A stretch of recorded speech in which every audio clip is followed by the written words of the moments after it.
Case ரொம்ப ஓடிச்சு. நானும் ரியோ ப்ரோவும் ஒரு மேட்ச் வந்திருந்தோம். உங்களுக்கு அவரோட சேனல் வந்து தெரியலன்னா டிஸ்கிரிப்ஷனில் லிங்க் கொடுக்குறேன். இங்கே ஒரு தேவையில்லாமல் வந்து மாட்டிப்பான் மேலே. அவளையும் வெக்டார் வச்சு டீம் வெயிட் பண்ணிடுவோம் அழுத்தி. அடுத்து இங்கே ஒருத்தர் நம்ம ரியோ ப்ரோ கிட்ட வந்து வம்பிடுத்துட்டுருப்பாரு. அடுத்து அவனை M4 கிளியர் பண்ணிடுவோம்.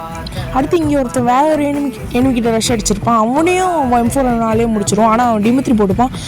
அவனையும் போய் மறுபடியும் டவுன் அடிச்சிடுவான். ஆனால் அவன் டீமை மேலேருந்து அடிச்சிடுவான். அடுத்து நம்ம ரியோ வந்து ஒரு ஓசிக்கில் போடுவோம். அது வேறு யாரும் இல்லை, நம்ம ரியோ கிட்ட இருந்தான். அடுத்து இவனையும் முடிச்சுட்டு மேலே ஒருத்தன் என் டீமெட் அடிச்சிடுவான். அவனை ஏக்கையாலே டீம் வெயிட் பண்ணிவிட்டு ஆனால் மேலேருந்து ஒருத்தன் அடிச்சிடுவான். அவனை ரிவைவாகி வந்து மறுபடியும் அடித்தேன். அடுத்து ஃபுல்லாக அவனை அழுத்தி பிடிச்சே கொண்டு அவனை கிளியரும் எடுத்துருவேன். இந்த இடத்துல செம்மையாக இருந்திருக்கும் இந்த சீனு. அடுத்து இங்கே ஒரு தேடரை பிடிச்சிட்டு ஓடிட்டுருப்பான். அடுத்து அவனையும் சிலந்த விளையாலே பிடிச்சி ஓரியன் போட்டுருவான். அடுத்து அவன் ட்ரோகனாலே ஒரு அழுத்தி அவன் அங்கேயே ஃபுல்லாக கிளியர் எடுத்துருப்பேன்.